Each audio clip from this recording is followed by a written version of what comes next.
Ok, pessoal. Então, inicialmente, boa noite a todas e a todos. É um prazer estar aqui com vocês para compartilhar um pouquinho desse tema, né, sobre o risco de atividades passadas e a relação disso com o uso de análise de risco em análise comparativa de alternativas de descomissionamento, né, que é um tema bastante importante na atualidade aqui no Brasil. Então, eu acho que é interessante a gente começar a gente discutir esse tema. Eu vou começar essa apresentação num tom maior, né? Então, para os sambistas de plantão, acho que eles sabem que um tom maior é um tom feliz, é um tom alegre, né? Então, eu vou começar com uma música. É uma música do Paulinho da Viola e Casquinha da Portela, tá? E se chama Recado. Tá? E eu escolhi essa música porque a parte da letra dela diz respeito ao tema que eu vou apresentar hoje. Tá? Ok? Tenha dado para vocês escutarem a música. Tá? De qualquer maneira, eu coloquei aqui a letra aqui do lado. Ela tem um refrão interessante e ela diz: agora já não sou o que passou, passou. Tá? Então, isso tem a ver com o que nós estamos discutindo, que é o risco de atividades passadas. Então, por essa música, pelo que a música diz, né, a resposta a essa pergunta seria não. Tá? Não existe o risco de atividades passadas. Mas será que isso é verdade sempre? Né? Ah, a coisa não é tão simples assim. Tá? Por quê? Porque há casos realmente em que o risco de uma atividade passada pode existir ainda hoje. Tá? Quais são esses casos? Bom, o típico caso desse é quando as consequências da atividade perigosa são retardadas. Tá? Isso pode acontecer numa atividade perigosa, você pode ter consequências imediatas que ocorrem junto com a atividade ou logo um tempo curto depois, mas também pode ter atividades que têm consequências muito retardadas. Vou dar alguns exemplos, tá? Por exemplo, assassinato. Uma pessoa comete um assassinato, tá? Se ela não é pega de imediato, não é pega em flagrante, né? O risco que ela corre de ser descoberta, apanhada, condenada e passar muitos anos na cadeia, vai ficar com ela a vida inteira. Tá? Por quê? Porque a pena para assassinato não prescreve, esse crime não prescreve. Então, enquanto você for vivo, você pode pagar pelo assassinato que você cometeu. Né? Então, é um caso de consequências retardadas. Outra, exposição a asbestos. Né? Você tiver uma exposição a asbesto, você corre o risco de ter essas doenças associadas a essa exposição durante muito tempo na sua vida, provavelmente durante todo o tempo da sua vida. Né? Um outro exemplo clássico de consequência retardada é a radiação nuclear. Quer dizer, se você houver um acidente e você sofreu uma dose de radiação em consequência desse acidente que não seja o suficiente para te matar imediatamente, porque se a dose for alta, você morre, né, por efeito da radiação sobre o seu corpo. Mas se você não morrer de imediato, você ainda corre o risco de morrer de câncer depois de alguns anos da sua vida. Então, você vai carregar esse risco durante bastante tempo, provavelmente durante toda a sua vida. Tá? Então, esses são casos em que uma atividade passada, o risco dela continua existindo ainda hoje. Tá? Bom, mas agora vamos ver uma coisa que interessa para a gente. E as consequências de acidentes de processo?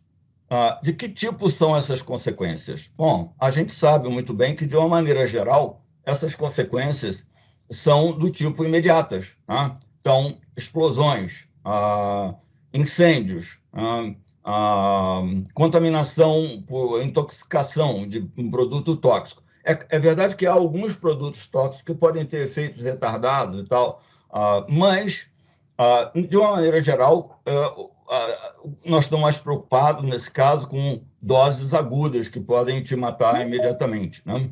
Outro caso típico seria a contaminação ambiental, também ela ocorre quando ocorre o acidente, né? Depois você pode ir lá, retirar, limpar, né? Consegue limpar tudo, obviamente, mas, de uma maneira geral, as consequências não vão durar muito tempo. Então, pode ser um pouquinho retardado, mas não é muito. Então, de uma maneira geral, a gente pode dizer que para os acidentes de processo, que são aqueles que nos passam mais nesse momento, né? Você tem a música, recado, traduz bem o que acontece, né? Agora, eu já não sou o que passou, passou. Então, a gente sabe que passou o perigo, quer dizer, passou a atividade perigosa, acabou o risco. O risco não existe mais. Se você não sofreu as consequências imediatas daquele risco, elas não vão existir posteriormente. Tá? Bom, então essa é a primeira resposta a essa pergunta. Tá? E agora a gente vai fazer algumas ilustrações para a gente introduzir o outro assunto dessa apresentação, que é a questão do uso de análise de risco em análise comparativa. Tá? Então, vamos começar com uma história ilustrativa.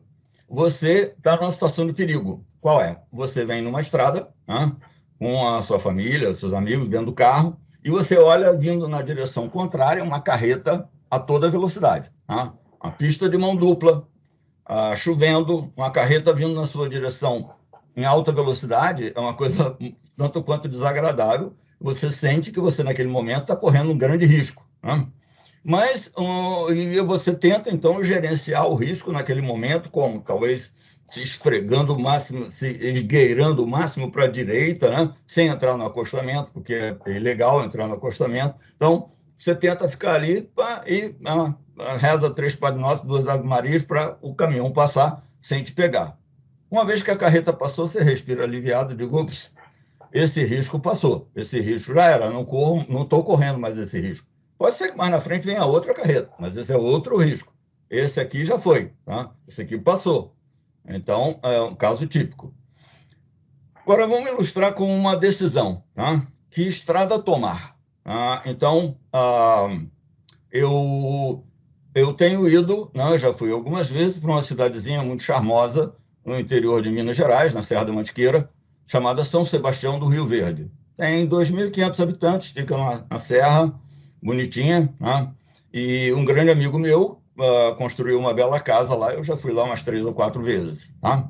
Como é que a gente vai para São Sebastião do Rio Verde? Muito simples, a gente sai do Rio de Janeiro, pega a Dutra, vai pela Dutra até Engenheiro Passos. Tá? Chega nesse ponto aqui, você tem 2 alternativas. Ou você vai por essa estrada preta aqui, via Itamonte, ou você vai continuando a Dutra até Cruzeiro, depois entra em Cruzeiro, pega outra estrada, passa em Passa Quatro e chega em São Sebastião do Rio Verde. Tá? Então, são 2 alternativas para chegar lá. Qual é a diferença? Bom, Itamonte, essa daqui, tem 40 quilômetros a menos. E isso significa 30 minutos a menos de viagem. Tá? Essa daqui, portanto, via Cruzeiro, 40 quilômetros a mais, 30 minutos a mais. Normalmente, que estrada que a gente pegaria? Bom, a mais curta, claro. Porque se eu posso evitar 30 minutos de viagem, eu vou pela mais curta. Acontece que essa estrada via Itamonte, ela é muito mais perigosa do que essa estrada via Cruzeiro, porque é uma estrada que passa pela serra, uma estrada menor, uma estrada que tem um trânsito de caminhões bastante importante, né? Então, não é muito seguro viajar por essa estrada aqui. A estrada por Cruzeiro é mais longa, porém, é muito mais segura. Né? Então, você, nesse momento, você tem que tomar uma decisão. Que estrada que eu vou? Tá? Então, normalmente, quando eu vou para lá, tá, com a minha família ou com meus amigos e tal, e eu vou de férias, vou a passeio, digamos, não estou com pressa para chegar, obviamente, que eu prefiro ir por Cruzeiro, tá? Porque Cruzeiro é mais seguro, tá? E eu não estou preocupado com o tempo, nesse caso. Mas, vamos dizer que eu estivesse indo para lá, tinha um negócio para resolver em São Sebastião, tá com pressa de chegar, porque tinha uma hora para estar lá, um cartório, sei lá o quê. Então, provavelmente, se eu estivesse sozinho nesse caso, talvez eu até pegasse a estrada de Itamonte. Então, normalmente, eu pego o cruzeiro, meu amigo, por outro lado, que tem uma casa lá e que vai e vem muito frequentemente, tá? Que já foi piloto de rally quando era jovem e pensa que continua sendo até hoje, tá? Qual a estrada que ele pega? Sempre a estrada de Itamonte. Tá? Então, são duas decisões diferentes. A minha decisão reflete o quê? As minhas preferências. Né? E a dele representa o quê? As preferências dele. A dele está errada? Não. A dele reflete o que ele acha. E a minha reflete o que eu acho. Nenhuma das duas está errada. Né? Mas são duas decisões diferentes. Então, isso tem a ver com preferências suas. Né? Que decisão você tomar tem a ver com suas preferências.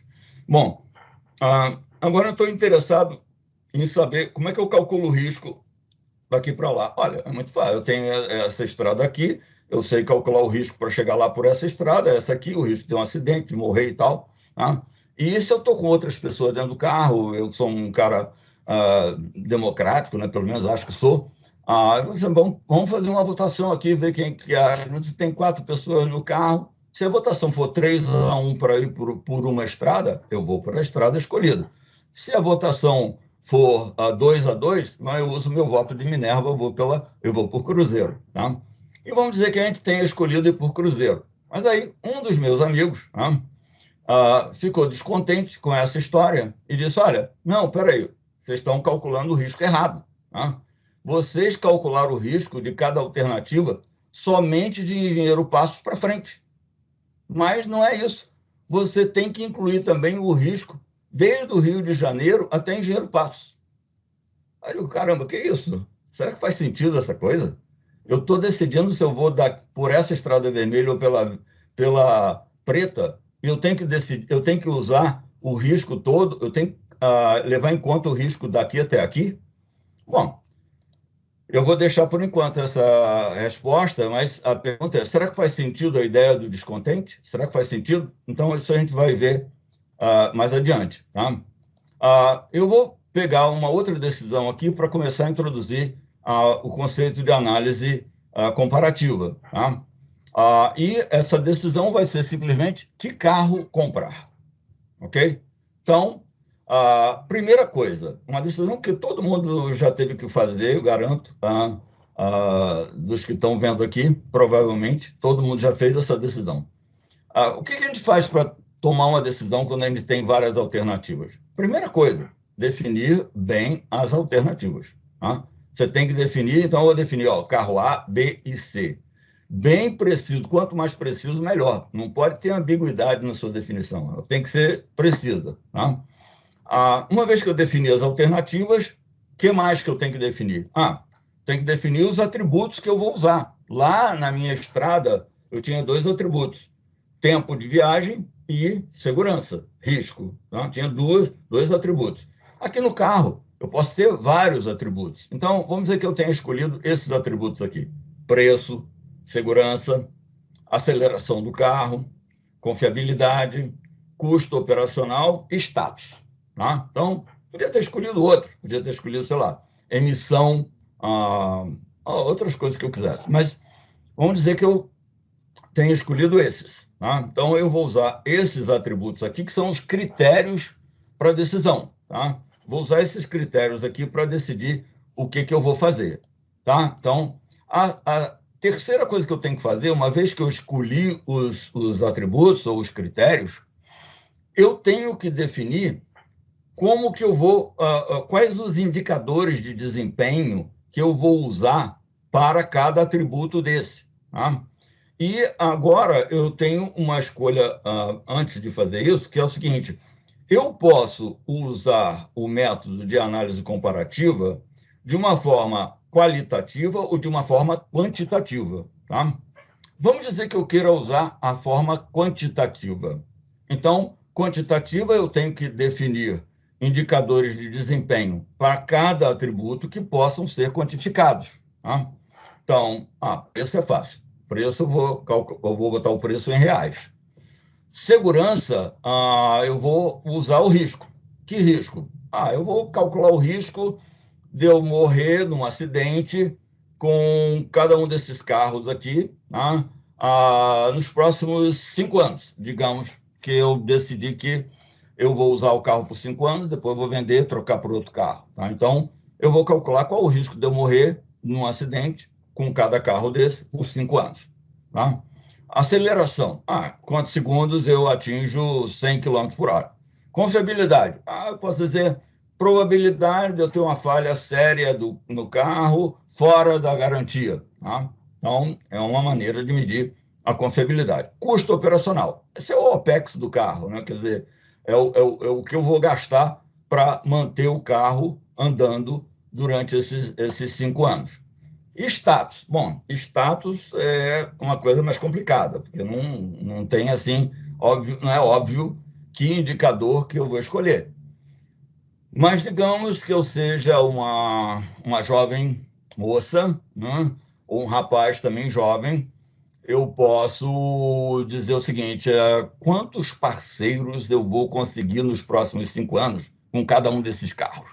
Será que o status do carro vai me dar mais chance de encontrar um parceiro ou uma parceira, seja lá o que for? Tá? Não é o que eu uso, mas é um indicador de desempenho possível para quantificar status. Tá? Então, uma vez que eu tenho isso, eu vou então fazer a avaliação de cada indicador desse para cada carro, tá? E eu vou comparar. Mas repara que cada um deles tem uma unidade diferente. Então, é como se eu estivesse comparando um pouco alhos com bugalhos. Né? Então, eu não posso comparar preço com aceleração, com velocidade por unidade de tempo. Então, o que eu faço para fazer isso, para poder comparar uma coisa com a outra? Eu normalizo, eu pego os indicadores quantitativos que eu tenho e normalizo. Há várias maneiras de normalizar, não vou entrar nos detalhes aqui. Você normaliza isso e reduz tudo, por exemplo, a números entre 0 e 1. Tá? Uma vez que você tem números entre 0 e 1, agora você pode somar todos os números, por exemplo, e escolher o que te der o maior resultado final. Então, é uma forma de fazer a análise comparativa usando um método quantitativo. E se eu quiser usar um método qualitativo? Bom, basta eu definir um indicador de desempenho que reflita as qualidades de cada um para cada atributo desse. Não. Eu vou usar, por exemplo, um indicador qualitativo que seja assim do tipo melhor, médio e pior para cada atributo. Tá? Então, se eu usar isso aqui e agora fizer a avaliação usando isso aqui para cada carro, eu obtenho isso aqui. Tá? Não vou entrar nos detalhes aqui, porque que esse é pior, esse é médio, esse é melhor. Não importa. Vamos dizer, eu já fiz isso e eu tenho esse resultado. Bom, uma vez que eu tenho esse resultado, eu tenho que agora ter um critério de escolha. Qual é o que eu vou escolher? Eu posso usar, por exemplo, um critério tipo Olimpíadas. Qual é o critério das Olimpíadas? Quem tem mais ouro fica na frente. Quem tem mais ouros ganha. É um critério, tá certo? Então, se eu considerar que ouro, por exemplo, antes disso, para ficar mais visual, para ficar mais fácil a minha escolha, eu vou substituir ali melhor, médio e pior por cores. Tá? Então, eu vou dizer, melhor é verde, médio é laranja e pior é vermelho. Tá? Agora eu tenho uma visualização mais fácil. Então, se eu fizer uma equivalência de verde é ouro, tá? E laranja é prata e vermelho é bronze, eu ganharia aqui na minha escolha, se por essa coisa de quem tem mais ouro ganharia o A, tá? Porque tem 4 verdes. Perderia o pior, no caso, seria o C, porque... não, desculpe, o pior seria o B, porque só tem um ouro, e o C seria o segundo melhor, porque tem 2 ouros. Tá? Mas eu, particularmente, não gosto desse critério das Olimpíadas. Acho que ele é injusto, tá? Porque um país que tem uma medalha de ouro fica na frente de outro que tem 10 medalhas de prata. Isso, para mim, não faz sentido nenhum, mas tudo bem. É o que é usado lá. Para mim, faria mais sentido se fossem dados scores subjetivos também, nesse caso aqui, porque são baseados numa escolha subjetiva, mas que refletisse o fato de que uma medalha de prata também tem valor, né? Sai daqui, o que é isso aqui? Uma medalha de prata. Então, por exemplo, esse cara aqui, ele tem um ouro, mas ele tem 5 pratas, né? Esse aqui tem 4 ouros, mas tem 2. Ele não tem nenhum bronze. Esse aqui tem 2 vermelhos, né? Então, será que realmente esse aqui é pior do que esse? Então, se a gente der um score quantitativo, do tipo, por exemplo, 3, 2 e 1, tá? E colocar aqui, ó, o que eu obtenho? Eu obtenho agora que A é igual a B. Então, os dois são tão preferidos quanto um e outro. Eu posso escolher um e outro sem problema. C é pior, tá? Porque C tem 10 só de score. Então, essa é uma maneira melhor de levar em conta, né, os valores relativos dos meus indicadores. Tá? Mas falta alguma coisa aqui ainda. Né? O que falta nessa história aqui?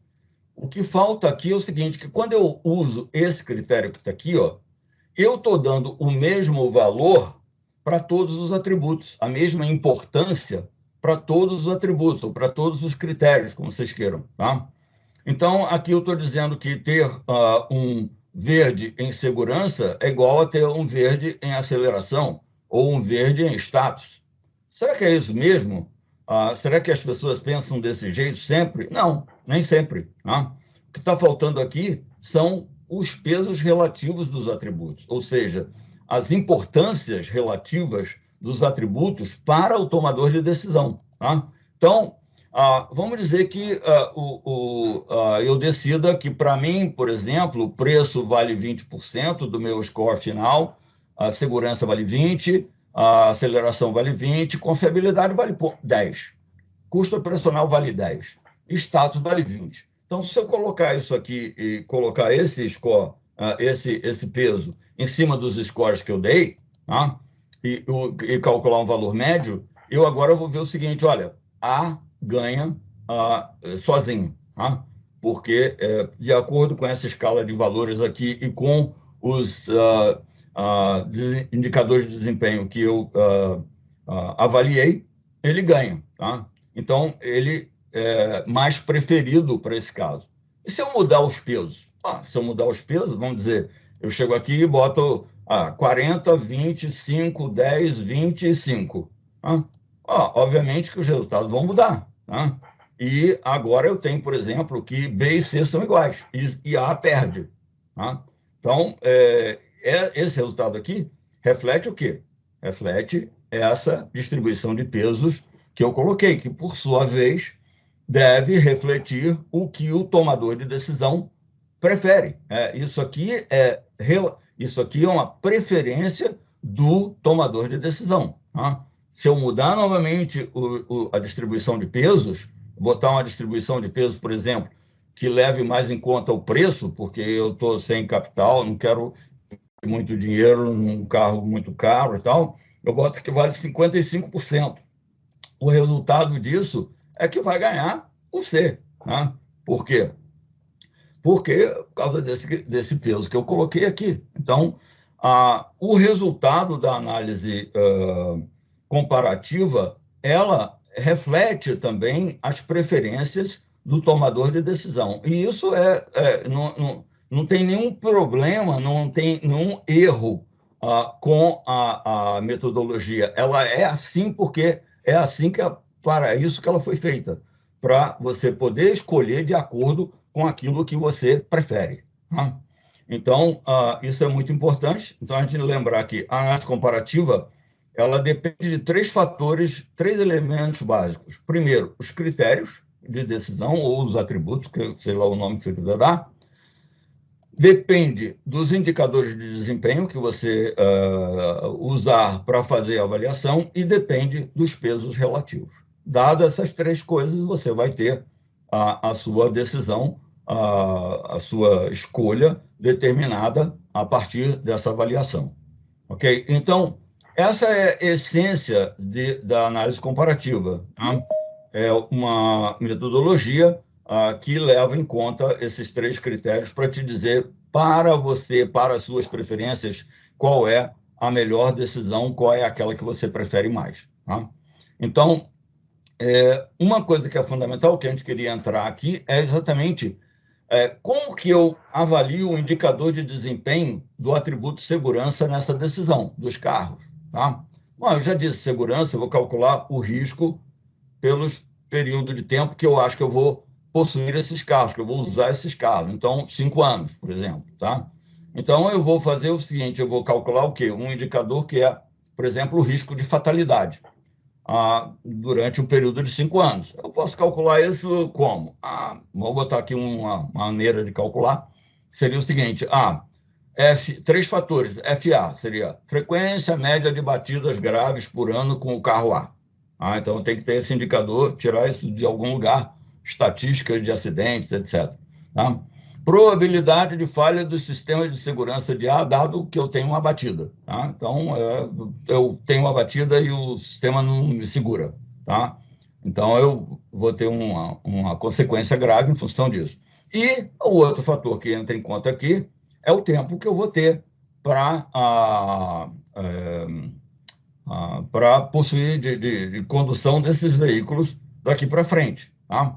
Então, eu acho que com isso aí eu consigo chegar, por exemplo, a um resultado que diz, olha, o risco de fatalidade com o carro A é menor do que o risco de fatalidade com o carro B, é menor do que o risco de fatalidade com o carro C. Tá? E pronto, do ponto de vista do meu critério de segurança, eu tenho aqui uma boa avaliação comparativa. Tá? Mas, digamos que no Brasil exista o INREC. Tá? O que é o INREC? O INREC não existe no Brasil, mas poderia. Né? O INREC é o Instituto Nacional Regulamentador de Escolha de Carro. Tá? Então, é um instituto, órgão do governo, que delibera sobre os procedimentos para a escolha de carro dos indivíduos da sociedade. Então, eu fiz a minha avaliação aqui, né, de todas as coisas, inclusive desse risco aqui, mandei a minha avaliação para o INREC para eles examinarem e darem de acordo. E eis que eu recebo um parecer deles dizendo o seguinte: olha, por que você está calculando só para 5 anos daqui para frente? Não, senhor. Não é assim, não. O senhor tem que calcular o risco incorrido pelo senhor na condução de veículos desde os 30 anos que você está dirigindo. Tá? Por quê? Porque você já correu tanto risco, agora só quer calcular só para 5 anos daqui para frente? Não é assim, não. Você tem que calcular para os 30 anos passados também. Eu digo, caramba, mas esse risco, faz sentido isso? Bom, vamos pensar um pouquinho. Esse risco aqui, de 30 anos passado que eu dirigi, ele pode até ser maior do que esses 5 anos que eu vou dirigir daqui para frente, provavelmente é bem maior até. Mas esse risco, ele é comum, ele não só já passou, então ele não existe mais, tá certo? Esse risco, eu já incorri nesse risco no passado, hoje é uma atividade passada, não existe mais. Mas tem um outro fator também, mesmo que eu quisesse incluí-lo aqui, tá? Ele ia simplesmente ser uma constante somada a todas as minhas avaliações, porque seria igual, o que eu dirigi até hoje é igual, independente do carro que eu vou escolher daqui para frente. Então, seria igual. A ordem da minha escolha mudaria? Não, nada. Seria exatamente igual, porque eu estou somando o mesmo número em todos os outros. Então, a ordem se mantém. Qual o efeito exatamente dessa consideração, caso eu viesse a fazê-la? Porque eu não vou fazer porque eu acho que ela não tem sentido. Né? Que passou, passou, agora já não sou. Mas, se eu fosse fazer isso, eu só vejo um sentido nisso. É que esse K aí, por ser muito grande, ele ia diminuir a importância relativa dos riscos daqui para frente. Ia tornar, talvez, o meu critério de segurança menos importante. Mas isso faz sentido. Quer dizer, em análise comparativa, primeiro, eu estou querendo saber o que é diferente de uma alternativa para outra, não o que é comum. O que é comum não contribui para a minha escolha, né? Mas eu tenho que saber o que é diferente, tá? Então, essa é a primeira coisa. Segunda coisa, em análise comparativa, no caso de risco, eu estou interessado sempre, por uma questão de racionalidade humana minha, sempre a escolher a alternativa de menor risco. Tá? Não importa qual é a diferença entre elas. Me importa é que, do ponto de vista de segurança especificamente, eu quero sempre a alternativa de menor risco. Ponto.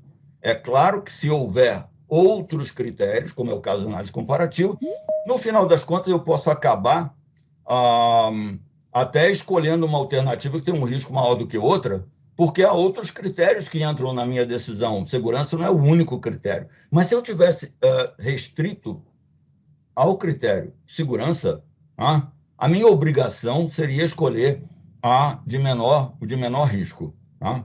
Agora, um indivíduo pode até escolher uma alternativa de maior risco, porque ele gosta de dirigir perigosamente, como é o caso do meu amigo, ele gosta da adrenalina, ele pode fazer isso. Né? Se ele tiver um acidente, quem vai morrer é ele. Mas não é bem assim, porque se ele tiver um acidente, for parar no hospital público, é a sociedade que vai pagar. Então, há limites para essa escolha individual também. Mas agora você imagina um gestor de uma empresa ou um gestor público. Um gestor de uma empresa ou um gestor público não pode se dar o luxo de, primeiro, não ter um critério de segurança, não pode, tá? Porque ele está lidando com a vida de outras pessoas e ele tem a obrigação de pegar sempre, de escolher sempre, por esse critério, o de menor risco. É uma obrigação, não importa a diferença, se é muito grande, se é pequena ou é enorme. Ele tem que escolher o de menor risco, ponto. Tá? Então, colocar coisas que vão diminuir a importância relativa dessa escolha, para mim, não faz sentido. Tá? Então, agora, entrando mais formalmente no que é análise comparativa. Como vocês já viram, análise comparativa é um tipo de análise de decisão com múltiplos critérios, tá? Que tem toda uma teoria por trás, tem uma porção de desenvolvimentos, eu não vou entrar aqui nesse caso, não interessa. Tá? Há um método para tomada de decisão, onde há envolvimento de múltiplos objetivos conflitantes. Propósito consiste em ajudar o tomador de decisão a encontrar a solução mais preferida para o seu problema de decisão. Então, esses são todos conceitos que estão diretamente ligados a uma análise de decisão com múltiplos critérios, tá? Que é uma análise comparativa. Nada mais é do que isso. Tá? Bom, agora vamos ver um pouco de análise comparativa ou avaliação comparativa aplicada ao descomissionamento. Tá? A avaliação comparativa, no caso do descomissionamento, é um processo analítico detalhado que pesa os prós e contras de alternativas de descomissionamento, levando em conta diferentes critérios considerados relevantes pelos tomadores de decisão. Então, o tomador de decisão é quem deve decidir quais são os critérios a serem levados em conta. Muito bem. Então, é uma análise de decisão multicritério, sem dúvida alguma. E agora vamos dar uma olhada no uso de análise de risco em avaliação comparativa, no caso de descomissionamento de instalações submarinas. Você tem as instalações lá embaixo e você tem que decidir o que fazer com elas, no caso do descomissionamento. Isso é uma coisa muito importante para o Brasil na atualidade, porque a Petrobras começou a explorar offshore no Brasil na década de 70, já tem mais de 50 anos, então há vários campos que estão sem mais, digamos, interesse comercial de continuar a ser explorado, e isso significa que eles têm que ser descomissionados. Então, descomissionamento é uma atividade importante nesse momento no Brasil. Né? E existem... por favor, tem alguém que está com o som aberto. Existem alternativas típicas no caso de descomissionamento de instalações submarinas. Tá? As alternativas típicas são essas aqui, né? Remoção total, já ir lá embaixo, tirar tudo que está lá, trazer para a terra e dispor disso em terra, de alguma maneira. remover parcialmente, ou tirar uma parte e deixar outra, tá? Ou deixar tudo lá embaixo. Então, essas são as alternativas típicas. É claro que pode haver aqui uma gama, né, grande de possibilidades, porque você pode tirar um pedaço menor, um pedaço maior, deixar um pedaço maior, deixar isso, deixar aquilo, tirar de formas diferentes. A técnica de remoção, por exemplo, é uma técnica, pode compor alternativas diferentes, né? Então, há várias possibilidades alternativas dentro desse universo que está mostrado aqui. Tá? Muito bem. Existem 5 critérios típicos que são... essa técnica, esse método, vem sendo usado no Mar do Norte já desde a década de 90. Tá? Então, já tem quase 30 anos de uso. Tá? E os critérios típicos usados, não só no Mar do Norte, mas em outros lugares do mundo também, tá? São esses aqui: segurança ambiental, tecnológico, social e econômico. Tá? São 5 critérios. Aqui no Brasil, esses 5 critérios foram colocados, por exemplo, na resolução da ANP 817, na resolução 817 da ANP, que saiu publicada ano passado, e são os critérios que são usados internacionalmente, e por isso acho que é bastante razoável que a gente continue usando aqui no Brasil. Acontece que eles são muito amplos e é difícil de você ter um indicador de segurança que seja, assim, reproduza bem as características de cada critério desse. Então, para isso, são criados subcritérios. Na realidade, são divisões desses critérios aqui e, por si, também se tornam critérios, digamos assim. Mas são subdivisões de cada um desses aqui. Então, tem várias subdivisões possíveis e tal, e isso faz o quê? Facilita a análise, tá? Torna a análise mais rastreável, porque você tem uma entidade, né?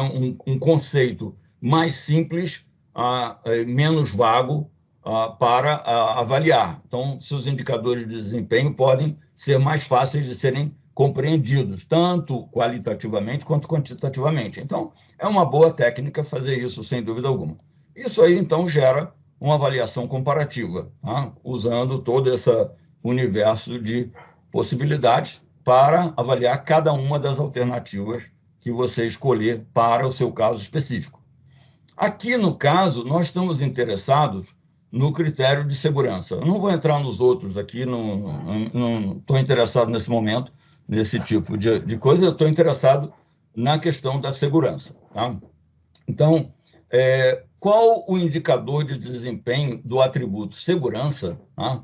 Quando eu estou trabalhando com o descomissionamento de alternativas de descomissionamento de instalações submarinas no Brasil, né? Então, o indicador mais típico, que é o indicador que é usado também universalmente, né, é o indicador chamado PLL, o Potential Loss of Life, né?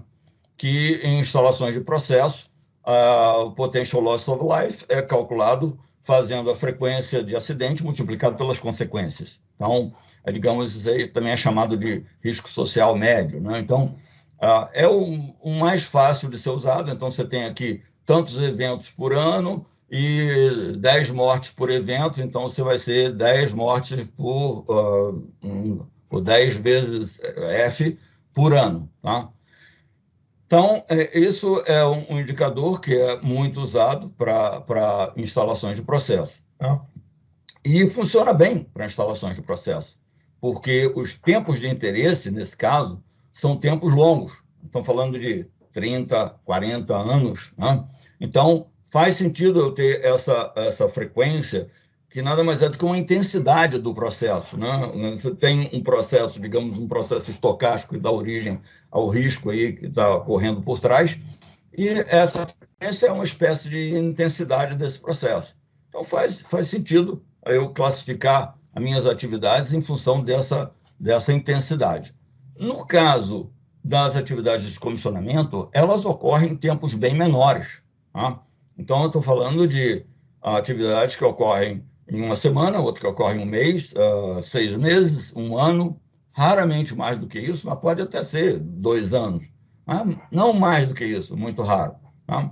Então, um indicador que usa frequência de acidente, que é calculado como um valor médio a longo prazo, na realidade, para uma atividade muito curta, faz pouco sentido.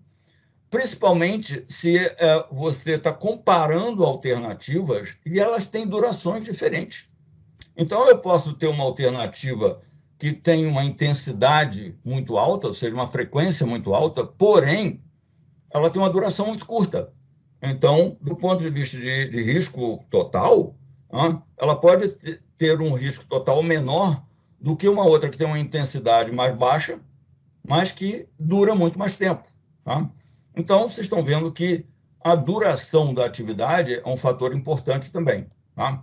Então, em vez de avaliar o PLL como uma frequência de morte ou de fatalidade, eu vou avaliar como uma probabilidade. A probabilidade de eu ter uma ocorrência de um acidente com fatalidade, né, na duração, no período de duração da atividade. Tendo em vista que as atividades agora todas têm durações diferentes, nas minhas alternativas, é muito importante que eu leve em conta a duração, sem dúvida alguma. Tá? Não posso fazer só por intensidade. Tá? E, então, se eu considerar que a intensidade do processo é constante, eu chego a essa equaçãozinha aqui, né, que é conhecida de todo mundo que trabalha em risco e confiabilidade, e que é aproximadamente igual a isso aqui, se esse valor aqui for pequeno, que é tipicamente o caso. Né? Então, eu vou trabalhar com um indicador que seja esse indicador de probabilidade. Tá? Então, se eu tenho uma atividade de comissionamento, meu PLL agora vai ser a probabilidade de ocorrência de uma consequência que vem das consequências desse acidente. Se eu tenho vários cenários possíveis para uma mesma atividade, então eu vou calcular fazendo o somatório desse indicador para todas os meus cenários possíveis. Tá? Isso é típico que a gente faz em análise de risco. A única diferença aqui é que eu não estou calculando frequência, eu estou calculando probabilidade que leva em conta a duração da atividade, tá? Que é muito importante. Então, o que representa esse indicador? Número médio esperado de fatalidades na atividade, que tem uma duração ΔT. Isso aqui é aproximadamente igual à probabilidade de ocorrência de mortes nesse período. Tá? E, então, esse aqui é um indicador que a gente usa para segurança. Tá? E agora, isso varia de alternativa para alternativa, como falei, em função da frequência de acidente, ou seja, da intensidade do processo, das consequências e da duração de cada atividade. Agora, vamos dizer que eu fiz esse cálculo, tá? E aí eu recebo um parecer de volta que diz o seguinte: olha, espera, seus cálculos estão errados. Digo, o quê? Meus cálculos estão errados. Por quê? Não, porque você tem que levar em conta também os riscos incorridos pelos trabalhadores durante os 30 anos de operação da plataforma e do sistema submarino. O quê? Não, tem que levar em conta o risco passado desses 30 anos, porque agora você está calculando só o risco para 1 mês, ou 2 meses, ou 6 meses. Não, e os 30 anos que o pessoal já teve esse risco na plataforma? Ué, peraí, olha. Esses são riscos de atividades passadas, que têm consequências imediatas. Então, esses riscos não existem mais. Eu não tenho que calcular um risco que não existe. Né? Eu vou calcular os riscos de todas as atividades que eu vou me envolver com cada alternativa daqui para frente, para tirar, para levar para a terra, para processar, para dispor. Né? Todos esses riscos eu vou calcular. E se eu deixar tudo lá embaixo? Se eu deixar tudo lá embaixo, não tem risco, em princípio. Talvez eu possa, para pessoas, digo, isso eu estou falando de segurança de pessoas. Talvez se eu resolver que eu tenho que monitorar essas coisas que eu deixei lá embaixo, sim, eu tenho que levar em conta o cálculo do risco do monitoramento também. Mas, então, depende de eu ter que monitorar ou não. Tá? Então, e sempre daqui para frente. O que passou, passou. Tá? Já era. Esse risco não existe mais. Além do mais, tem a outra coisa, é um risco comum a todas as minhas alternativas. Para que eu levar isso em conta? Para confundir o problema? Para tirar a importância do fator de risco? O fator de risco, como eu falei, o fator de risco é importante em qualquer sentido. Né? O gestor público ou privado, seja lá o que for, que está lidando com o risco de morte de outras pessoas, tem por obrigação escolher o risco da atividade que tenha o risco menor. Ponto. Né? Então, isso tem que ser levado em conta. Portanto, essa exigência de levar em conta os 30 anos de operação da plataforma e o risco, ela não faz sentido. Né? Ela não tem por causa das razões que eu já expliquei. Tá? Bom, a outra questão que é importante é o critério ALARP. Tá? O critério ALARP, que eu acho que todos vocês conhecem, ou pelo menos já ouviram falar, tenho certeza, né? Significa as lowest reasonably practicable, é um critério super importante. Né? Ele tem sido usado em análise de risco há muito tempo, desde a década desde que a primeira vez que a ALARP foi citado, segundo umas referências que eu andei vendo aí, uma decisão judicial na Inglaterra em 1949, etc, etc. Bom, a origem, a gente sabe que é inglesa nesse caso aqui, embora na área nuclear americana houvesse também um critério parecido chamado ALARA, né, que era bem parecido, mas usado para radiação. Mas vamos nos fixar no ALARP. Esse critério, aí você recebe um parecer que diz assim, olha, você está fazendo errado, tá? Está calculando errado. Ah, por quê? Você não está levando em conta o critério ALARP. Eu digo, e por que eu tenho que levar em conta o critério ALARP? Então, vamos ver o que é o critério ALARP, como surgiu, para que serve. Né? O critério ALARP, que é aquele que diz que você tem a obrigação de reduzir os seus riscos, sempre, mas chega num ponto que é um risco abaixo do inaceitável, digamos. O inaceitável você não pode ficar, ponto.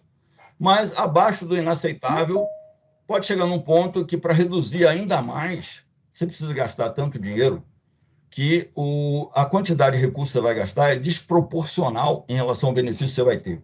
Tá? Se você investisse esse dinheiro em outra coisa, você ia ter um benefício muito melhor. Então, o critério ALARP diz isso. Pode parar aí, mesmo que não seja o ideal para você, você gostaria de ir mais baixo, tá? Mas pode parar aí, porque para reduzir mais, caramba, você tem que gastar tanto dinheiro que não vale a pena. Tá? Então, essa é a essência do critério ALARP. Ele serve para quê? Para a aceitabilidade de risco, julgamento de aceitabilidade de risco. Quando que eu vou parar de reduzir? Onde entra o critério ALARP em análise comparativa?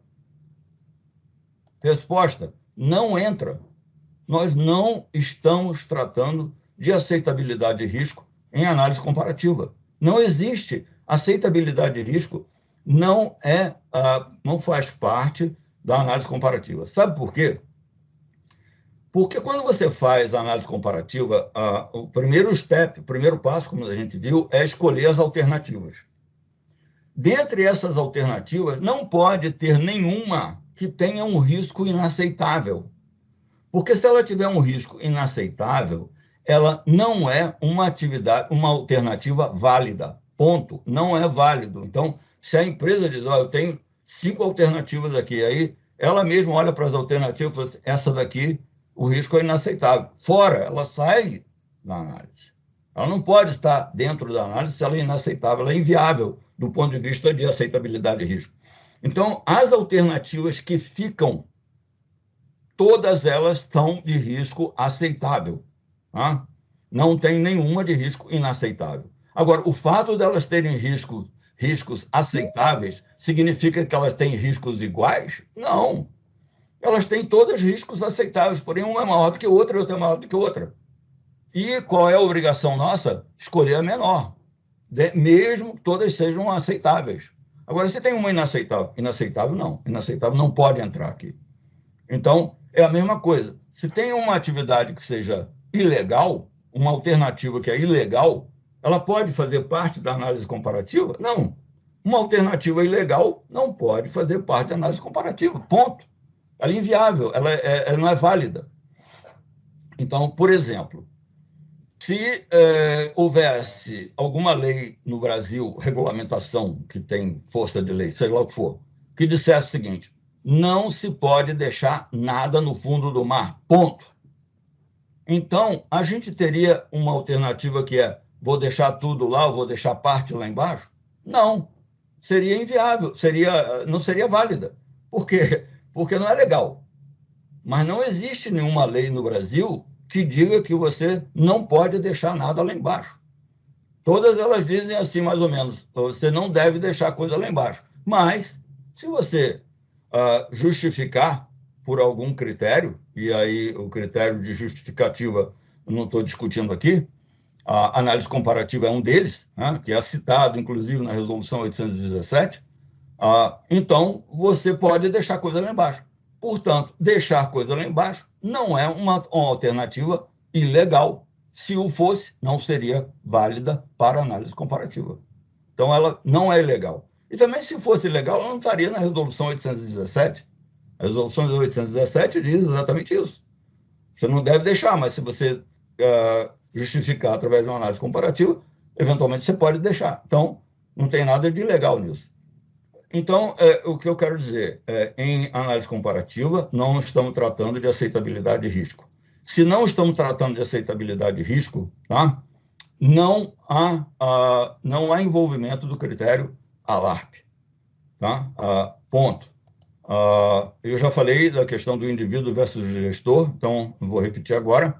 Então, pessoal, para terminar, só resumindo, então, eu diria o seguinte: primeiro, se as consequências de uma atividade são imediatas e se essa atividade está no passado, o seu risco não existe mais. Ponto. Tá? O uso de análise de risco na análise comparativa é para avaliação do risco das atividades a serem desenvolvidas em cada alternativa que está sendo analisada. E só podem ser analisadas alternativas válidas. Alternativas válidas são aquelas que são aceitáveis do ponto de vista de risco, embora haja diferença entre os níveis de risco de cada uma. Todos aceitáveis. Se é inaceitável, não é uma alternativa válida. E, portanto, não há lugar para o critério ALARP na análise comparativa de alternativas de descomissionamento de instalações submarinas. Tá? Então, basicamente, assim, de uma forma, eu acho, bastante breve aqui, eu vou terminar aqui agora, então, e fico à disposição para responder perguntas e conversar com vocês e discutir o que vocês quiserem desses assuntos falados aqui. Obrigado, então. Beleza, Luiz.